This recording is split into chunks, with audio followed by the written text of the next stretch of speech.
being able to run those times with no one around me, nothing going on, gives me that confidence that I can just race the race and race my own race, not race anyone else's, and hopefully that can put me in the best spot to be able to deliver what, I hope I can deliver.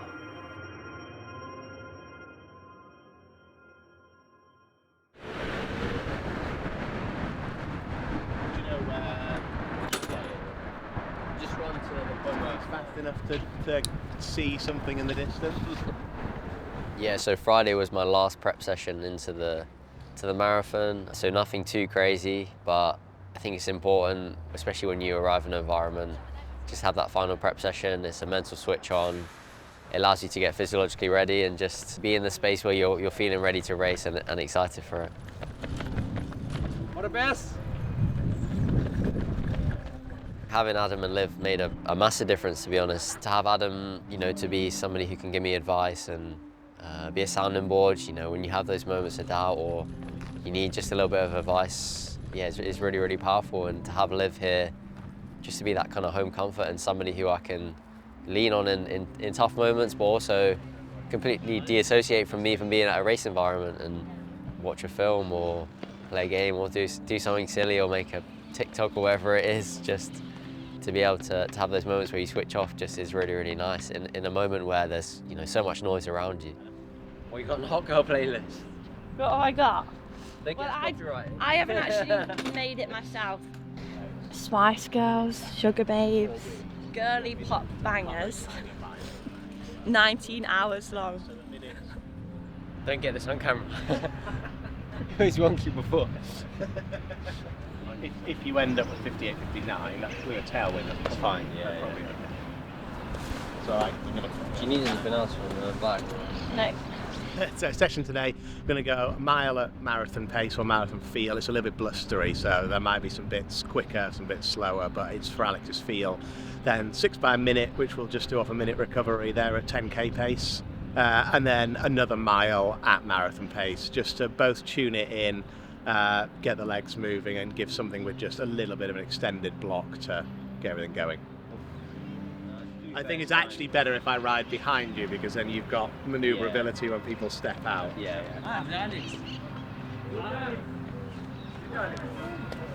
Big in Spain, are you? I don't think so. I think it just everyone thinks I'm going to win the marathon now. So. And I won't push them too hard. I'll just 2 foot. No, but equally Don't hold back. Yeah, don't start running 250 a k. It's just too slow. Cool. Should we do it? I think it will be what it will be on Sunday morning.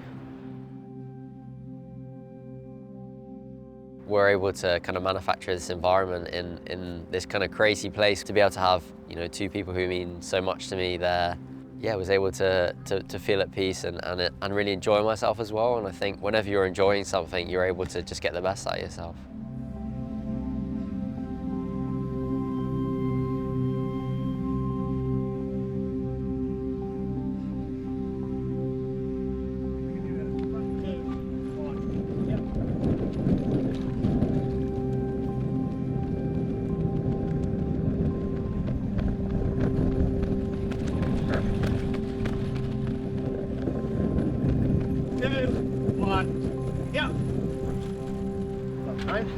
Yeah. Do you need any water? The importance of doing Valencia half was that I'd experienced so many of the emotions that I would feel for full marathon. So to arrive, same airport, same hotel, same food, all that kind of stuff felt very familiar in a way. To be able to arrive and feel, I would say, almost at home straight away felt really nice. And probably wiped away a few nerves that may have crept in before they kind of needed to as well. 10.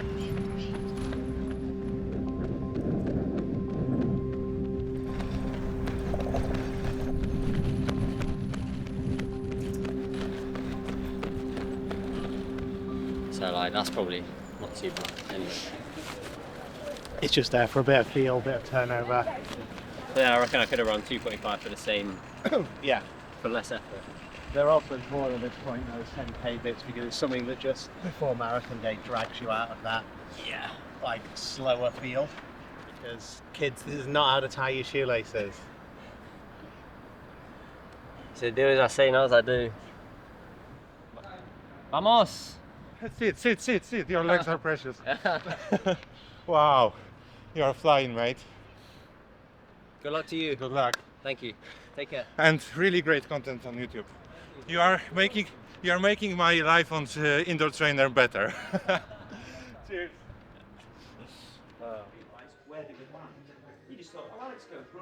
Let's be honest, better.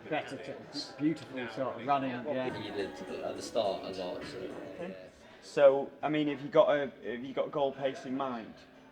Yeah. Hard to say, but like between like 63:30 and 64 minutes, something Yeah, like that. yeah.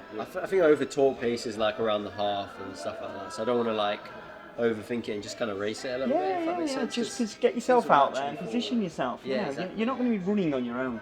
Yeah, well, that's Yeah, it. Like yeah, you yeah, say, it's good, yeah. it'll be exciting. I'm looking forward to it. Being good, like prep's been good, so I can't really. Oh, mate. Just got to do the racing now. Yeah. Boss man, how are you? You obviously start there, you head out over the sort of way. All of this is completely fine, but when you get up and over that, effectively this final 10k, you let downhill. Yeah. Absolutely rolling. Like, in terms of the Spanish getting behind the marathon, Really, yeah. feel it there. Absolutely, they really go full tilt. Definitely not a fast marathon. Yeah. And I think a lot of that is down to the amount of athletes that you get that come here to run fast. Like It's a vested interest from everyone, isn't it?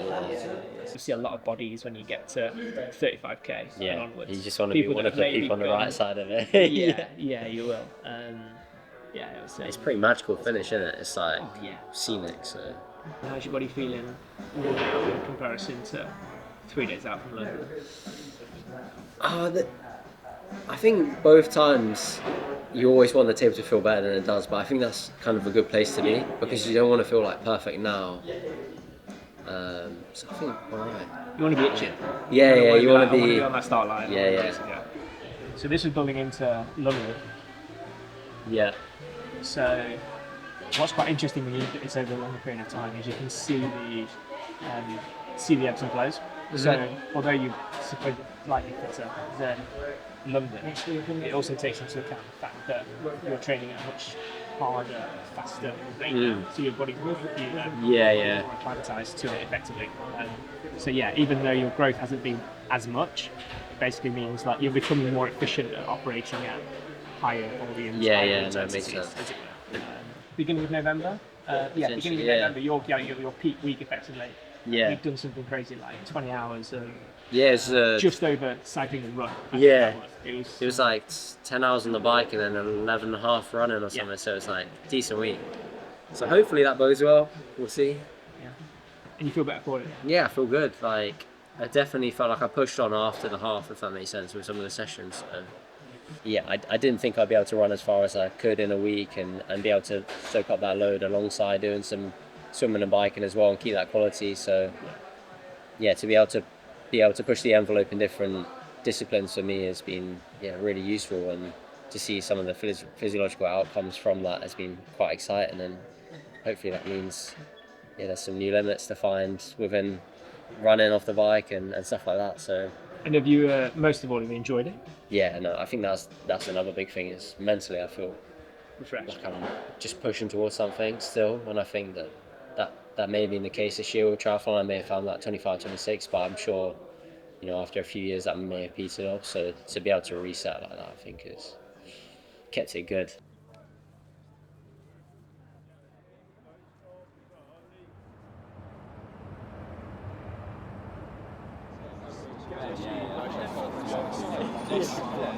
When everyone's come to the half, it's like we can talk about it's just good to connect with people and to share. I think for me, sharing the journey is part of the enjoyment of getting to a marathon start line and pushing yourself to these goals and to these race start lines. So to be able to share those final moments with people who you've spent a lot of time with, training with, I think is great, and push your mind at ease, but also, it still can take those final bits of advice from people like Phil and Emil, who I feel like are two of the most experienced people in this game. To have my bro here as well was really nice. To be able to share a start line with him is something I've never been able to do, so felt really, really special. And to be able to hang out before the race, to see him prep, yeah, it makes me really, really proud as well. You have this one key place where you can run and everyone kind of descends on this riverbed, and it almost feels magical in a way. There's just so much energy around the place, so much happiness, and you can feel everyone is working towards something, and to feel that energy definitely, yeah, fires you up.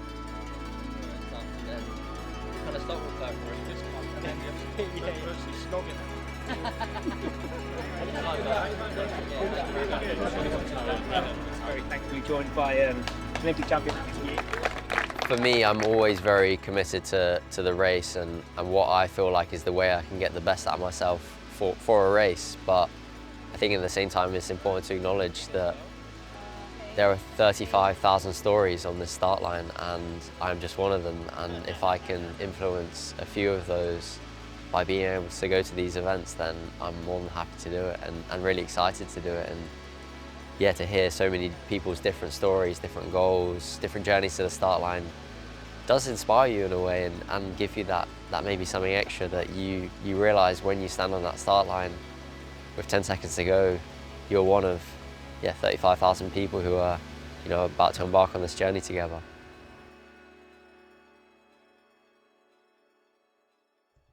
Men will always be on the right side of the road, and women will always be on the left side of the road.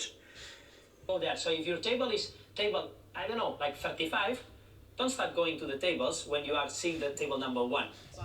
Far away, and start approaching once you see that your table should be there by the column or by the number. It's very important. If you memorize where your bottle will be, you will grab it. If you try to find your bottle, you will not see it, and you will also disturb people. Please don't slow down, and never ever, but a pacemaker can never ever share the bottle with the finisher. You do that, you are risking disqualification, and we don't want to disqualify people, please. Group 3, 63 flat with Jonathan Correa and amazing Emil Caires. You will never have a pacemaker like that. Please take advantage if you are in that group. Thank you, Emil, please, for coming. Group 4, Freedom Amaniel and Adam Lipstick for those who want to break 2.9 or run 2.9 flat. And with that, I have finished. Good luck. Buena suerte. Finito. I've got hydro tabs, that's it. Hydro tabs. Can't run. Well, you can't run a marathon on hydro tabs. No, I've got gels as well, but...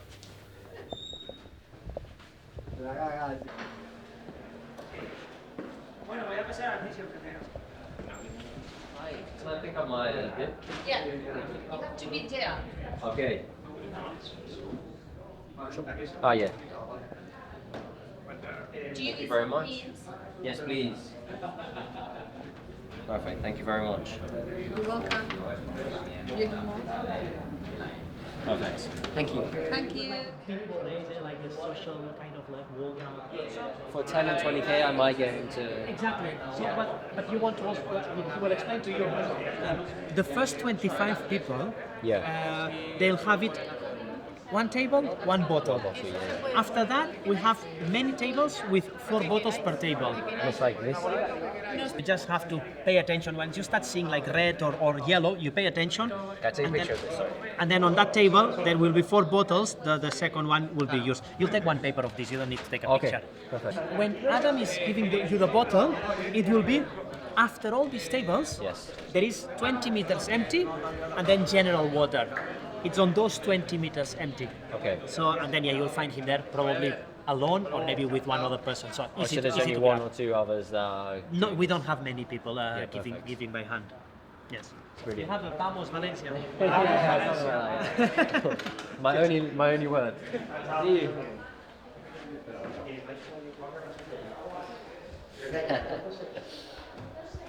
We got another lovely message from Mark.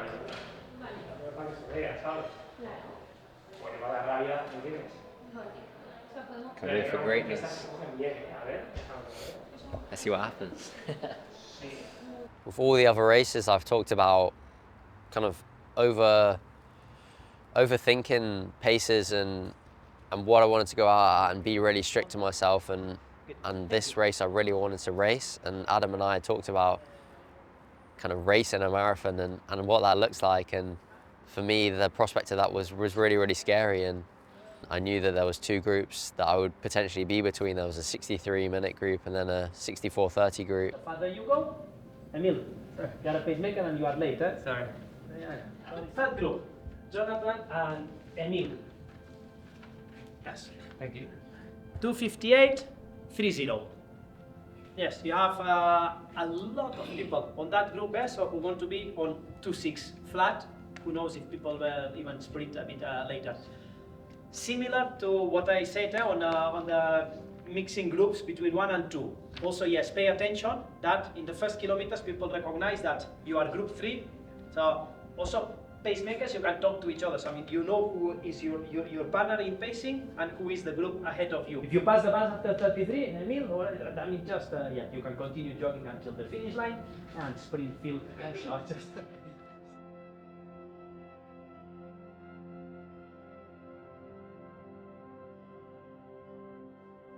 Look, I probably have like time goals in my head of what I'd like to achieve, but if there's anything I've learned from all the other races that I've done this year is that if I can cross the finish line, having given everything I had, having given everything to this training block that's led me into this, the hard work I put in, then I can only be proud of that. That's kind of, I have to be at peace with whatever that delivers. If I am able to execute everything I can to the best of my ability, of course I'd love to run 2:07, 2:08, but if that results in 2:15, whatever it may be, then I can't be anything but proud of it. And yeah, I think that as humans we're constantly trying to push and trying to be the best people we can be, and I think if I focus that internally then and not towards an outcome and a time goal, then I think that's the best way I'll get the best out of myself.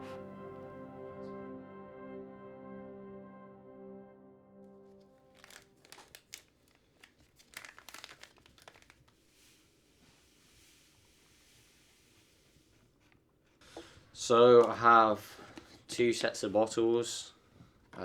These are like my basically more fluid based ones. They'll have a gel 100 attached to them like that, with a bit of KT tape over the top. And then these are my carb bottles. So they'll have more 215 ml of Morton 320 in them. So that's kind of my 40 grams of fluid per 10k. And then these ones will be at my 5k checkpoints as well. So a little bit of fluid, but then also another carb source. So yeah, it's good. Gotta catch them all, you know.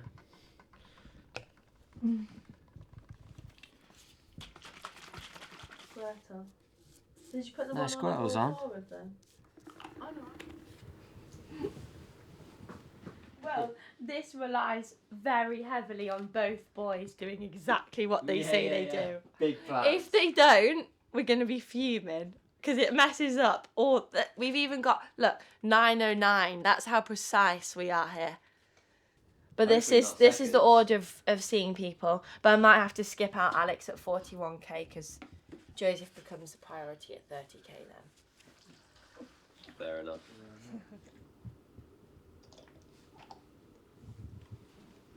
You ever seen Kipchoge with Morris in the bag?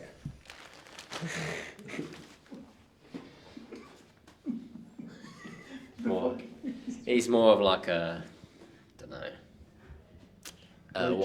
one kind of guy, you know, that expensive one. And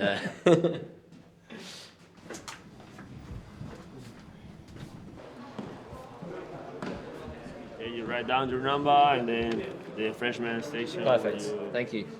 Want to have them. Yeah, they're big old things, aren't they? Remember to take which drink station it is. Yeah. Alex, I'll leave you to concentrate and get that done. Cheers, dude. Yeah, I'll catch you. Yeah. Nice, man. Yeah, see you out there. Good, one down. Couple to go. Yes, I can see them. I mean, now I can see them.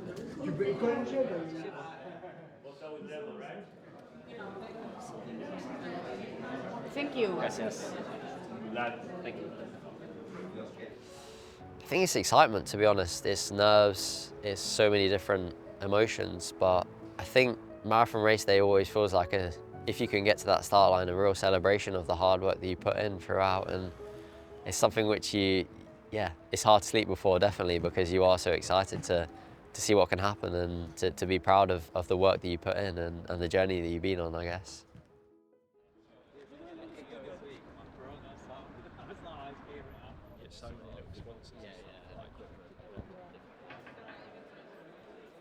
Race day is all about process. I've written down everything that I'm going to do, kind of from wake up to race start, which doesn't kind of change too much from triathlon, from marathon to any race that I'm doing.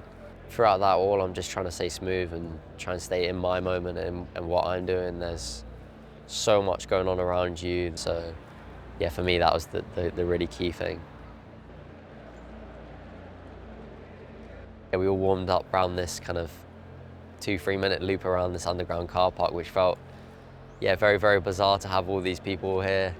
In a way, I found that quite amusing, to be honest, and to have something like that, which kind of feels quite funny and different, kind of distracts you a little bit from kind of what's going on.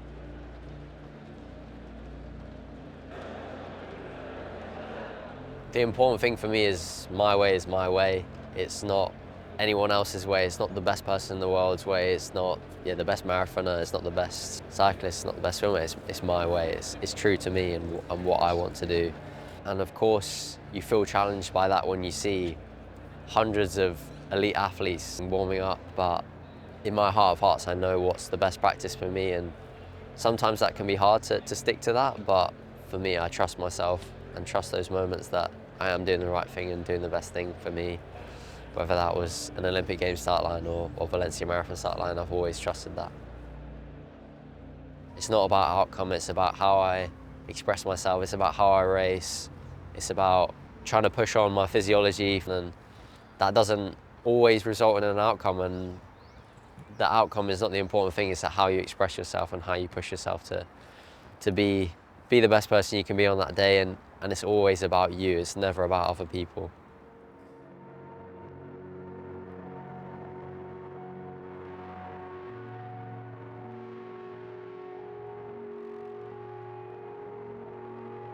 I think just going through those final few processes, putting the bib on, listening to my voice note from my psychologist, like I always do, sending Liv a message. For me, honestly, it was just excitement.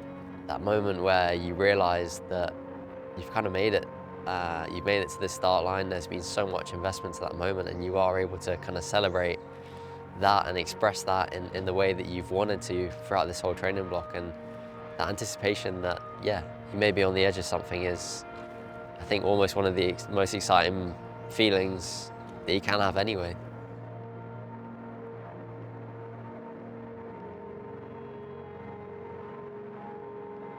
There's that moment where you kind of walk up and you kind of get out into the sunshine and you see the bridge, the museum, all the monuments, and you realise kind of the spectacle that you're about to take on.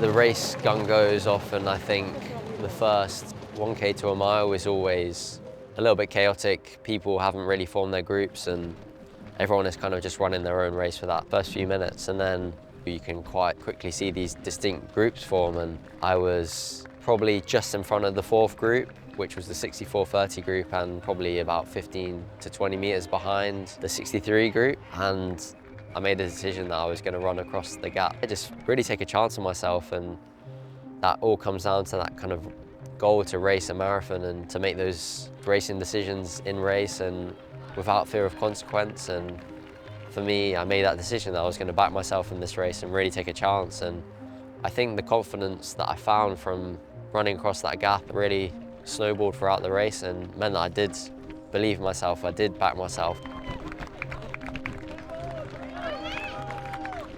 I'm a bit nervous.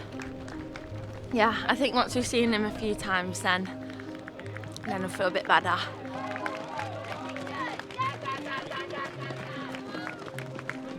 If I'm being honest, I definitely thought once I got in that group that there was very little chance I was gonna hold, even maintain the pace. I'd kind of come to that acceptance that at the back end it's gonna really hurt and I'm gonna really have to fight. But it was something which I was really excited about. The prospect of being in that unknown is something which I've always felt like I've grown from. It's always been similar in triathlon that I've always raced my best when I race. I don't stick to a pace, I don't overthink anything, and yeah, for me that was the way I wanted to do it, and yeah, it kind of all naturally snowballed from there. We saw the groups coming, started cheering for Emil and Sass, and then all of a sudden Alex was there. So we're not quite sure if we're wrong or if he's just gone for it, but yeah, looks like he's just gone for it, and hopefully he can hold on.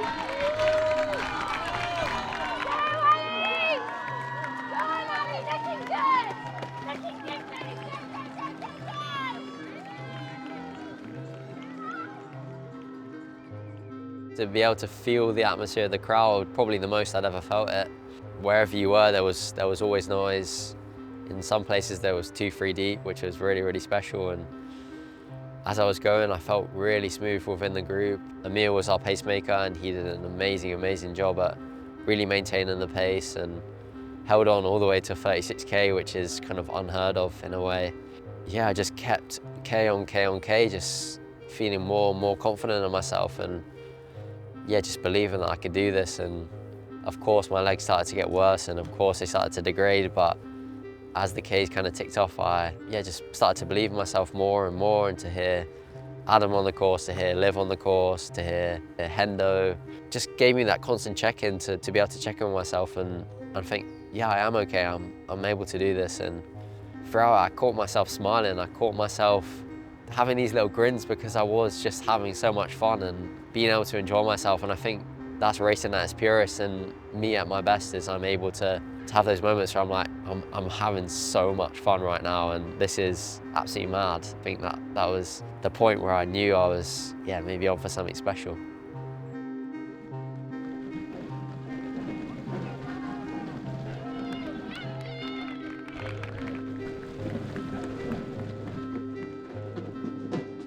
I'd kind of probably been very much a passenger of the race. Up until that point, I'd been trying to conserve as much as I could, and we definitely felt like there was some slowing down between that 25 to 30K mark.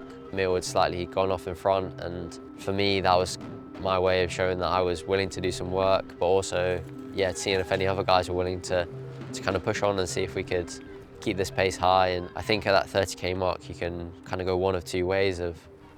You can either maintain and hopefully push on, or yeah, you start to degrade and degrade and degrade. And by the looks of things, we were the only kind of group on the road which seemed to work really well. And yeah, hopefully down to the, you know, the like-mindedness of all of us in that group to want to push on and run fast times.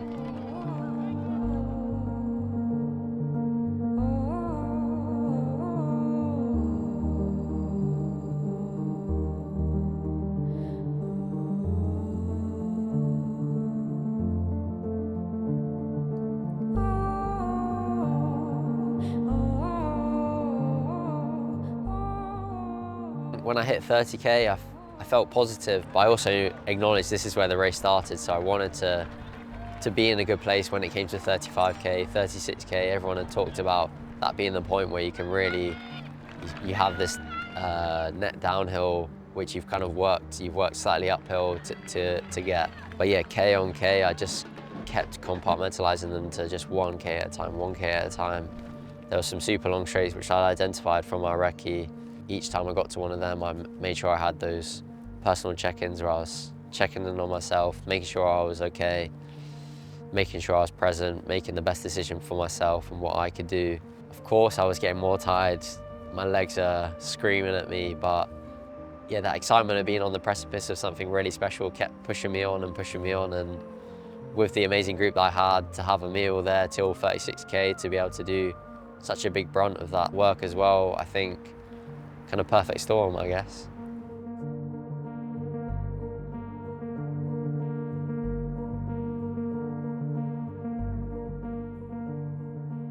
As we turned one of our final corners, I just decided that I was going to just open up the legs, see if I can make it across that gap.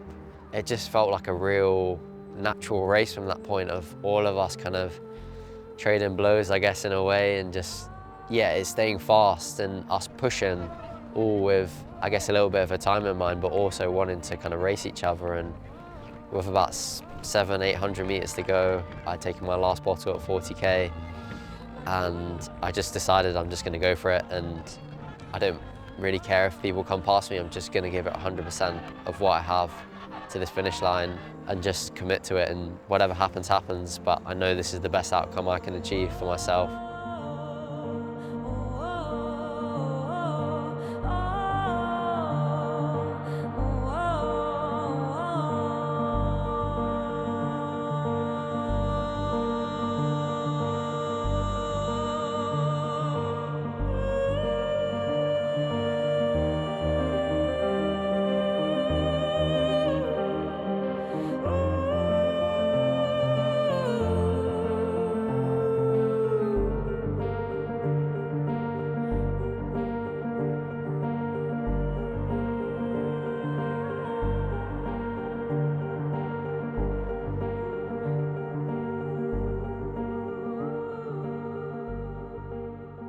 Just this breathtaking moment across the finish line where I feel like this whole year just kind of came down to this one kind of moment on the finish line, which, yeah, just realised that I'd achieved something which I never imagined I would achieve. Just was so special, and yeah, it's something which I'll cherish forever.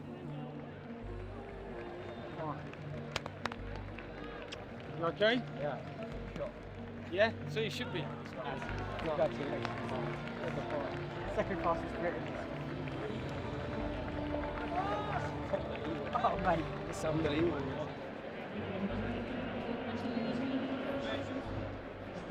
Yeah, can't believe it. I was just like, fuck it, after Valencia half, I was like, Yeah. and then stayed on. Oh my god, man. Oh my god. This was, if I'm being honest, a massive surprise. I think training had been going really well. Some of my sessions had probably shown that I was in this kind of shape, but it's one thing doing that, and then there's one thing believing yourself and actually executing that on a given day. You put so much investment into one race, and that one race is not promised to you. It's not promised you make the start line. It's not promised you feel good. It's not promised you execute everything. To have that moment where you get to cross that finish line and everything kind of comes to that moment, I think really transcends anything which I've ever felt before. And yeah, it just feels really, really special. When you're in that mindset, like you can do something like that.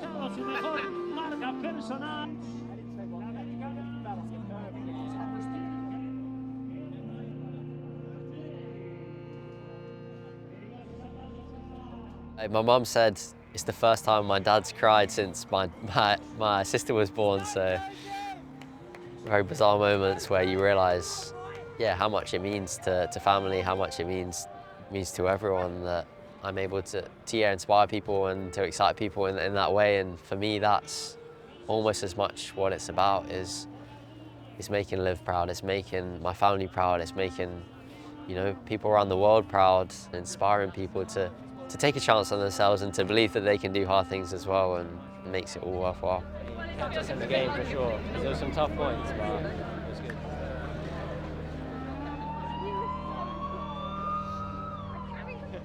What